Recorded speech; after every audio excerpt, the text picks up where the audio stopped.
इस video lecture में हम लोग मापन का जो हम लोग मापन करते हैं, जो किसी प्रयोग में हम लोग मापन करके जो राशि लाते हैं, जैसे द्रव्यमान हो, लंबाई, समय या और अन्य किसी भौतिक राशि, किसी का भी मापन हम लोग करते हों, तो उस मापन की यथार्थता, दैट इज़ प्रिसीजन, परिशुद्धता, एक्यूरेसी, या तुमको परिशुद्धता, उसके अलावा सार्थक अंक किसी मापन में क्या है, किसी जो परिकलित माप आपने दिया है उसको उसमें कितने सार्थक अंक हैं।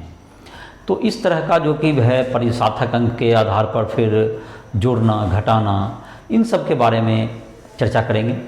तो ये वीडियो लेक्चर हम लोग जो है प्रारंभ कर रहे हैं। इसके पहले का जितना भी लेक्चर होगा इस अध्याय का, जो अध्याय 1 है हमारा, तो इसको जाहिर है कि जो कि तुम्हारा चल रहा है, तो इसमें जाहिर है कि तुम लोग क्या कर सकते हो, इस वीडियो लेक्चर को राइस ट्यूटोरियल ऐप पर भी देख सकते हो। तो हम लोग इस वीडियो को अब प्रारंभ कर रहे हैं। तो पहला जो शब्द हमने कहा अभी कि यथार्थता, पहले इसी की चर्चा करते हैं। एक शब्द है यथार्थता।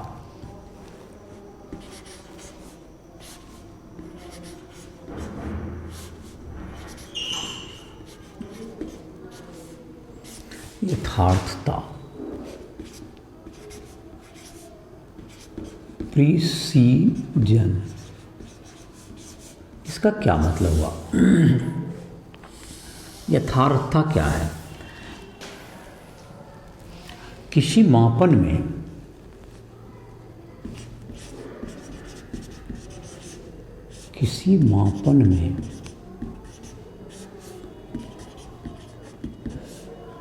प्रयुक्त अंक की प्रयुक्त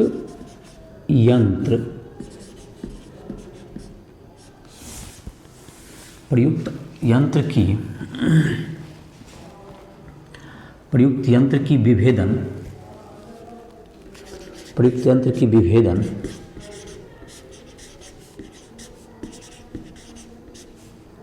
की सीमा, इसको अंग्रेजी में एक इसका वर्ड कह सकते हैं एक्सटेंट ऑफ रिजोल्यूशन। इसको मैं अंग्रेजी में भी लिख देता हूं, इस शब्द को एक्सटेंट ऑफ रिजोल्यूशन।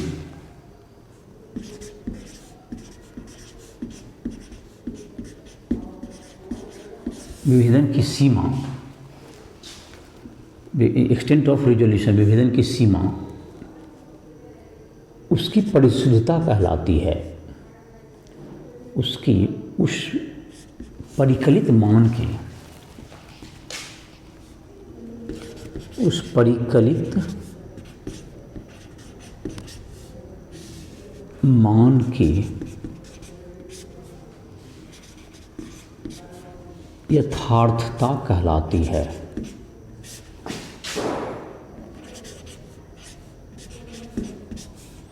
यथार्थता कहलाती है। तो ये तुम्हारा क्या हो गया? यथार्थता कहलाएगा। जैसे कि उदाहरण के रूप में अगर कहें कि हम लोग एक मीटर स्केल प्रयोग करते हैं, तो मीटर स्केल की यथार्थता क्या हो सकती है? तो मीटर जो पैमाना होता है, जो हम लोग का जो कि छोटा सा स्केल जो हम लोग यूज़ करते हैं, छोटा वाला भी हो या 1 मीटर का हो, तो इसकी यथार्थता क्या हो सकती है? तो ये कहाँ तक मेजर कर सकता है? यह जैसे मेजर कर सकता है, उदाहरण के लिए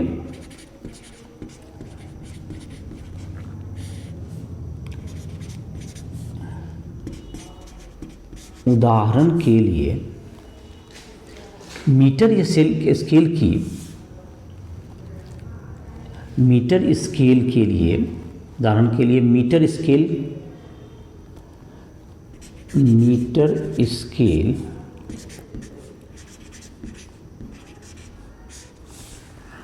10⁻³ मीटर, 10⁻³ मीटर कॉमा वर्नियर क्या चीज़ तक मारा था? वर्नियर जो बताए थे कितना तक मापन करता है? वर्नियर 10⁻⁴ मीटर तक, 10⁻⁴ मीटर तक मापन कर सकता है, तक मापन कर सकता है, कर सकता है। तो जैसे कि एक यथार्थता है तुमको 10 पर, जैसे कि एक हम लोग मान लिखें 112.23 ये इतना 235 मीटर, तो 12 मीटर और क्या होगा तुमको 12.235 12 जैसे कि इसको नहीं, फिर से इसको मिटा के लिख देते हैं, ज़रा इसको नया मान लिख देते हैं।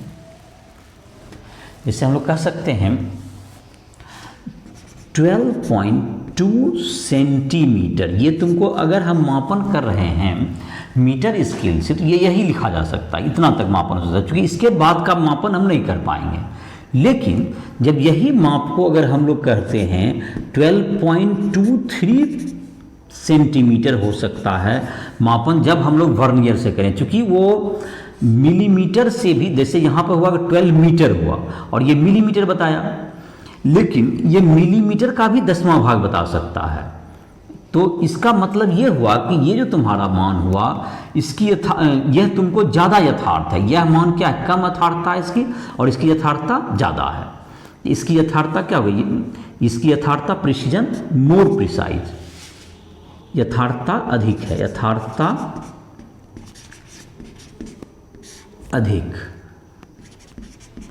जिसको इंग्लिश में कहते हैं ये मोर प्रिसाइज है, मोर प्रिसाइज, क्योंकि ये वर्नियर से लिया गया होगा। ये वर्नियर का दशमलव में देखो तुमको 10 पर -4 मीटर, सेंटीमीटर में है ये, तो मीटर, ये 10 मतलब मिलीमीटर का भी 10वां भाग माप दिया, तो ये ज़्यादा प्रिसाइज है इस मीटर स्केल की तुलना में।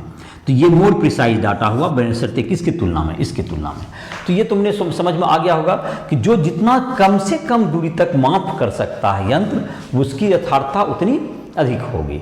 तो जिस यंत्र का यथार्थता आप कह रहे हैं वह यंत्र के आधार पर निर्भर करेगा। तो जिस मान से, देखो एक मान से हमने बता दिया कि 12.2 सेंटीमीटर है अगर कोई मापन, तो ये जाहिर है कि मीटर स्केल से किया गया, 12.23 है तो वह ज़्यादा एक्सटेंसिव रिजोल्यूशन है, ज़्यादा सूक्ष्म स्तर तक उसका मापन किया गया है। और ये मापन किसके द्वारा किया गया, इस यंत्र को वर्नियर हो सकता है ये यंत्र, क्योंकि उसकी विभेदन क्षमता क्या है, ज़्यादा है। तो ये मान इस ढंग से लिखा जाता है कि इसको सही से ये पता चल जाएगा कि कितना हद तक, किस एक्सटेंट तक उसका मापन किया गया है।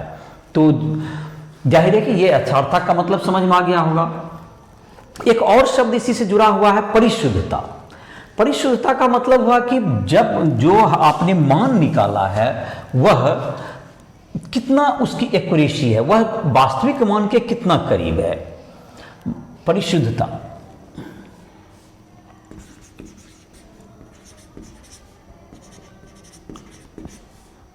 परिशुद्धता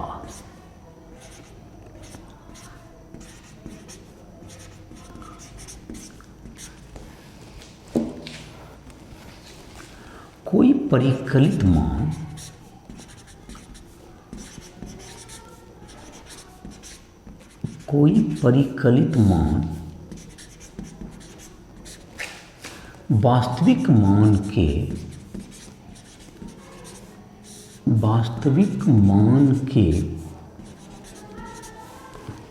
वास्तविक मान के जितना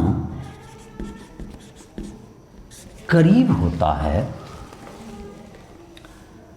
जितना करीब होता है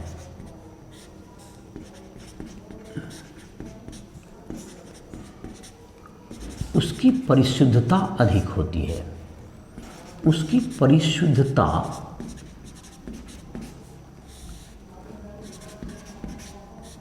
अधिक होती है।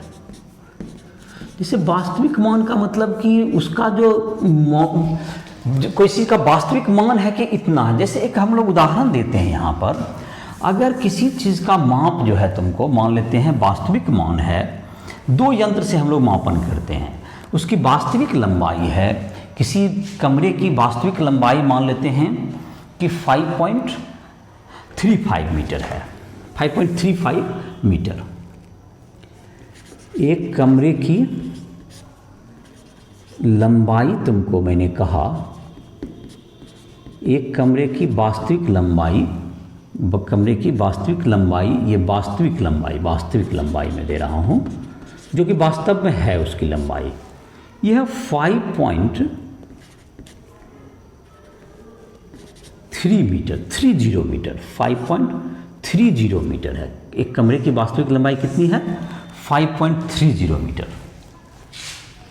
एक यंत्र से उसका मापन किया गया तो मापित मान आया, उसका मापित मान, जो परिकलित मान भी कह सकते हो, एक यंत्र के द्वारा आया उसका 5.29 मीटर। ये पहला। और दूसरा आया एक दूसरा यंत्र से, ये पहला यंत्र से, ये प्रथम यंत्र से, ये दूसरा यंत्र हो गया दूसरे से मापित मान। एक और मापित मान लिखते हैं, ये मापित मान पहला है, ये दूसरा है। ये आया तुमको मापित मान आया 5.286 मीटर, 5.286 मीटर। तो क्या क्या आया, फिर से इसको लिखते हैं, फिर से इसको देखते हैं कि वास्तविक मान, देखो जिसको अगर यहाँ पर दिख रहा होगा 5.30 मीटर है वास्तविक मान। और एक जो परिकलित माप जो है पहला जो यंत्र से किया गया, जो फर्स्ट से, उसका आया 5.29 मीटर। दूसरा से आया 5.286 मीटर। तो ये देखो इसमें जो एक्सटेंट ऑफ रिजोल्यूशन है 0.3 अंक तक है ये, लेकिन इसमें जो है तुमको मीटर के बाद 5.29, 5 मीटर 29 सेंटीमीटर ऐसा कह रहा है। लेकिन ये 10 सेंटीमीटर से भी ज़्यादा मिलीमीटर तक इसमें मेजर किया गया है। ये 5.286 है, इसका मतलब ये 5 मीटर 28 सेंटीमीटर और 6 मिलीमीटर ऐसा कह रहा है। लेकिन यह मान देखें तो यह वास्तविक मान के ज़्यादा क्लोज है। कौन वाला मान? 5.29 मीटर।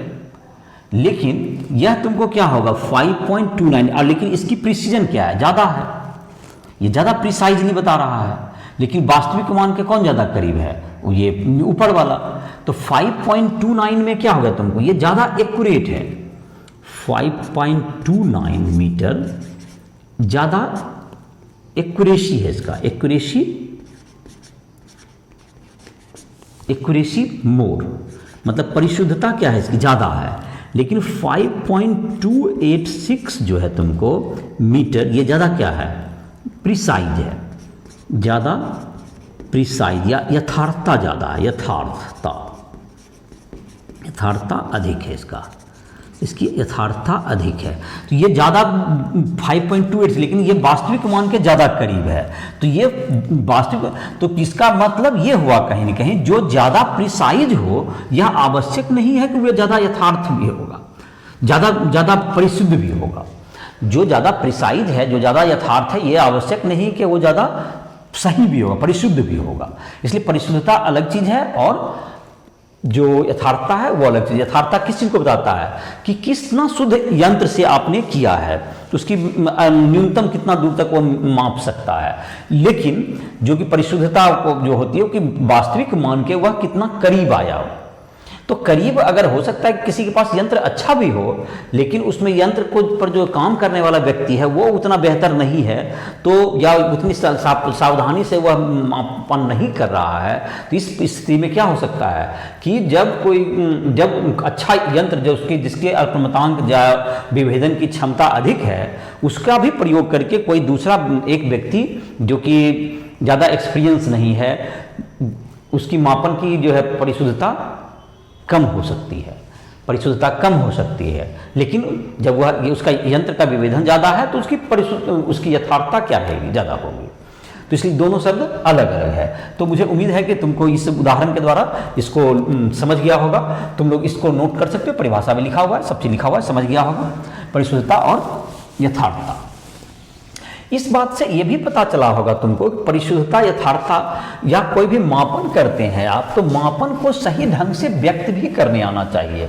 ऐसा नहीं है कि मापन को जैसे भी लिख दें किसी भी तरह से, तो क्योंकि मापन उस यंत्र की यथार्थता को भी बताता है कि कितना यथार्थता तक इसका जो मापन है किया गया है। तो इसका मतलब ये होता है कि आपको किसी मान को जो कि आपने मेजरमेंट करके लाया है उसमें कितने अंक तक होंगे, इसको भी ज़रूरत है कि आपको जानना चाहिए कैसे लिखा जाए, जिसको कि हम लोग कहते हैं एक सार्थक अंक की सहायता से इसको कर सकते हैं। जैसे पहले सार्थक अंक बताने से पहले इसको देख लेते हैं कि एक माप है 1.00 मीटर और एक है 1.000 मीटर। ये देखो तुमको जो दो मतलब मान लिखे गए हैं 1.00 मीटर 1.000 मीटर, इसमें क्या अंतर है? ये भी कह सकता है कोई 1 मीटर है, यह भी कहेगा 1 मीटर है, लेकिन यह मान बताता है कि 1 मीटर के बाद उसको 2.2 सेंटीमीटर तक मापन किया गया है। लेकिन इसमें कहां तक सेंटीमीटर तक मापन किया गया, तो मिलीमीटर में उसका आंसर 4 भी हो सकता है, 4 मिलीमीटर भी अभी इसको मापा ही नहीं। इसने इस मेजरमेंट में यह दिख रहा है कि इसने सेंटीमीटर तक ही उसके मापने के लिए जो यंत्र था उसकी यथार्थता कितनी थी, उसका सेंटीमीटर तक ही मापने का है। तो यह बताता है कि उसने वह कह रहा है कि 1 मीटर 0 सेंटीमीटर, लेकिन उसने मिलीमीटर मापा ही नहीं, और यह माप कह रहा है कि 1 मीटर 0 सेंटीमीटर तो है ही, मिलीमीटर भी उसने नापा और 0 पाया। और यहां पर उसने यह कह रहा है कि हम मिलीमीटर मापे ही नहीं, इसका मतलब 4 मिलीमीटर अभी भी हो सकता है। उसका कितना मिलीमीटर होगा जब उसका मापन ही नहीं किया, तो 8 मिलीमीटर भी हो सकता है वो अभी। तो ये मिलीमीटर में मापन ही नहीं है, लेकिन इसमें यह कह रहा है कि 0 मिलीमीटर है। तो ये ज्यादा, ये जो वैल्यू है इसकी यथार्थता क्या है, ज्यादा, ये यथार्थ ज्यादा है, इसकी ये मोर प्रिसाइज, ये डाटा क्या है, मोर प्रिसाइज, ज्यादा यथार्थ है, यथार्थता अधिक। और इसमें जो हम लोग कहते हैं इस मान में, इसका मतलब है कि इसमें जो दोनों ये तीनों अंक इसमें सार्थक हैं, 1 0 0, इसमें 3 सार्थक अंक है, ऐसा कहते हैं हम लोग। और इसमें कितने सार्थक है, इसमें 4 सार्थक अंक है, इसमें 3 सार्थक अंक हैं। तो अब है कि सार्थक अंक कब गिनते हैं, कब से गिनेंगे, इसका भी बात होना चाहिए। तो अब हम इसका एक नियम हम लोग बनाते हैं, सार्थक अंक को अंग्रेजी में सिग्निफिकेंट फिगर कहते हैं, लेकिन इन दोनों का मतलब अलग अलग है। इसमें क्या है, ये तुमको मीटर के बाद सेंटीमीटर तक ही मापा गया, ये मिलीमीटर तक मापा गया, इसकी विभेदन क्षमता अधिक है, इसका मतलब ये मोर प्रिसाइज वैल्यू है। तो इसका ये मतलब तुमको समझ में आ गया होगा। और इसको जाहिर व्यक्त किया जा रहा है, इसमें 3 सिग्निफिकेंट फिगर है, 1 के बाद 0 0 और 000, तो इसका मतलब सार्थक अंक गिनने आपको आना चाहिए। तो हम लोग जो अब ये टॉपिक बता रहे हैं जिसमें कि आज हम लोग लिखने जा रहे हैं सार्थक अंक के बारे में लिखेंगे। तो एक उदाहरण से तुमको प्रिसाइज के बारे में समझ में आ गया होगा। अब परिशुद्ध का मतलब होगा जो वास्तविक मान के जितना करीब होता है। तो इसको मिटा दिए, इसको नोट डाउन करो, तो शायद परिशुद्धता या यथार्थता समझने में तुम्हें मदद मिली होगी। हम लोग अभी जो है अब इसको जो है कर रहे हैं, इसमें हम लोग देख रहे हैं सार्थक अंक कैसे गिनती करेंगे। किसी मापन को जाहिर है मापन में कैसे व्यक्त करते हैं ये बहुत मायने रखता है। तो हम लोग देखते हैं सार्थक अंक कहते हैं किसको।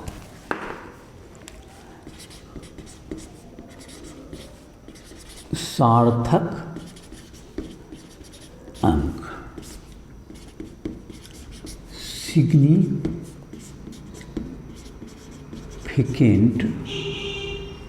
फिगर।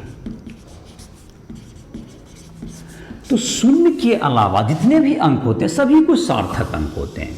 तो सार्थक अंक में जैसे कहा, पहला जो है तुमको गिनने का नियम है, शून्य के अलावा, शून्य मतलब 0, शून्य के अलावा, शून्य के अलावा सभी अंक, सभी अंक सार्थक होते हैं। शून्य के अलावा सभी अंक क्या होते हैं, सार्थक होते हैं। जैसे उदाहरण ले लेते हैं, 1.235 में 4 सार्थक अंक हैं, 4 सार्थक अंक हैं। इसमें शून्य नहीं है तो सब सभी 1 2 3 5 सब सार्थक है। तो शून्य के अलावा सभी अंक क्या होते हैं, सार्थक होते हैं। अब इसका मतलब ये हो गया कि शून्य पे ही डाउट है, शून्य कभी सार्थक होगा और कभी नहीं होगा। दूसरा नंबर, जब शून्य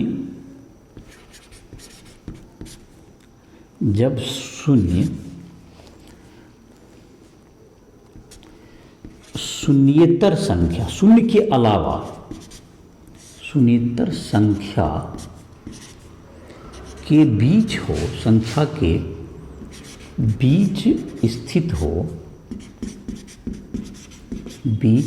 हो तो शून्य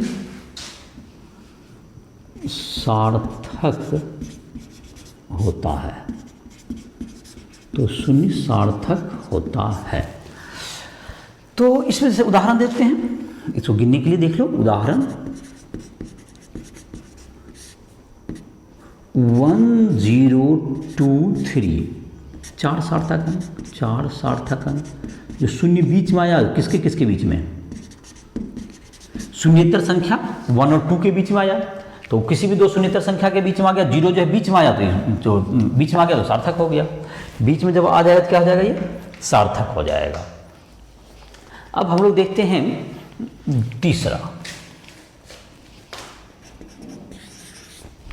तीसरा नंबर।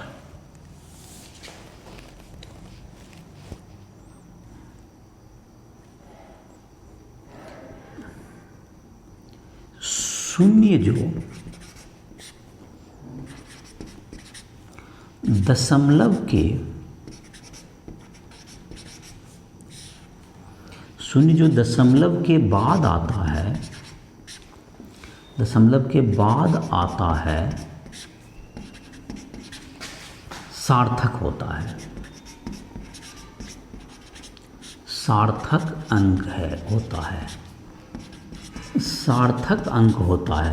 देखो दशमलव अगर है कोई संख्या में उसके बाद आ रहा है का मतलब, जैसे इसको उदाहरण से ज़्यादा स्पष्ट होगा कि शून्य जबकि दशमलव के बाद आता है जिससे कि अंत हो रहा है, से उदाहरण इसको ज़्यादा स्पष्ट करेगा। इस वाक्य को ज़्यादा स्पष्ट करने के उदाहरण ही देखें।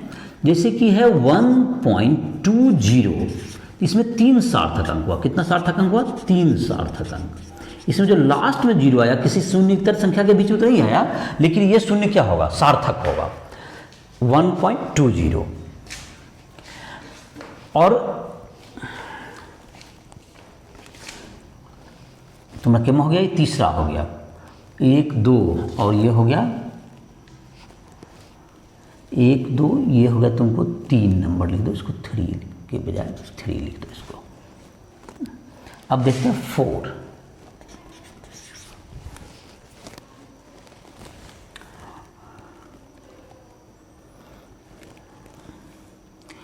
दशमलव के बाद, दशमलव के ठीक बाद शून्य सार्थक नहीं होता है, सार्थक नहीं होता है। तो देखो नियम का जो शब्द है इससे मतलब ज़्यादा नहीं है, उदाहरण तुमको इसको ज़्यादा स्पष्ट करेगा। तो देखो उदाहरण जैसी है इस बात को ज़्यादा बेहतर कहेगा।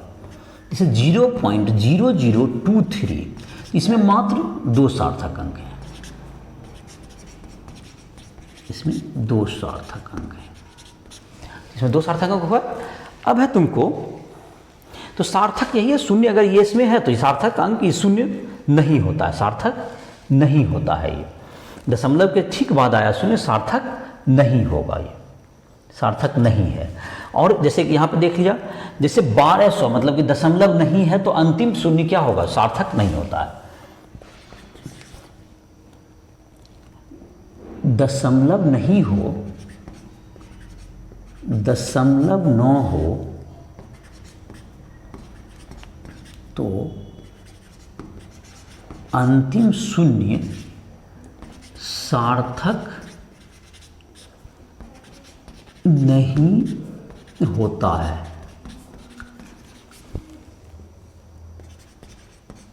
उदाहरण 1200 में 2 सार्थक अंक, सिर्फ 2 सार्थक अंक। अब देखो कुछ उदाहरण देते हैं तुमको, ये अंक जो नियम है वो तो जितना है तुम देख लो, एक बार मैं फिर से रिपीट कर देता हूँ। जो तुमको जो शून्य के अलावा कोई भी संख्या है वो सार्थक ही होगा। कोई भी अंक है, शून्य के अलावा कोई भी अंक है वो सार्थक होगा। शून्य अगर किसी शून्येतर संख्या के बीच में आ गया तो वो सार्थक होगा। शून्य अगर दशमलव के बाद आता है, दशमलव के बाद उसके बाद कोई संख्या नहीं भी है तो भी वह सार्थक हो जाएगा। शून्य अगर दशमलव के ठीक बाद है, दशमलव 00 टाइप का, तो वह सार्थक नहीं होगा। 1200 जैसे लिखाया तो उसमें जो शून्य है, बाद वाला शून्य है, उसमें दशमलव नहीं है तो वो सार्थक नहीं होगा। तो ये तुमने कुछ उदाहरण देख लिया होगा कि सार्थक कौन होता है। अब इसको कुछ मैं क्वेश्चन देता हूँ, इसमें तुम गिनती करके मेरे सामने देखो, इसमें तुम बनाओ, देखो सार्थक अंक का किस नियम का किसमें पालन होगा, समझ में आ जाएगा और सार्थक का तुम गिनती भी कर पाओगे। मैं जैसे यहाँ पे प्रश्न देता हूँ, उसका उत्तर लिखता हूँ। जैसे कि तुमको है, पहला है तुमको 0.0023, इसमें कितने सार्थक अंक हैं? इसमें 2 सार्थक अंक होंगे। इसमें दशमलव के जस्ट बाद जो शून्य है वो सार्थक नहीं होगा। इसमें 2 सार्थक अंक हैं। दूसरा हो गया तुमको सार्थक अंक 2 है, 6.022। इसमें देखो शून्य जो बीच में आया ये 4 सार्थक हो गया, इसमें चारों सार्थक अंक होगा। तीसरा तुमको है 1500, इसमें 2 सार्थक अंक होंगे।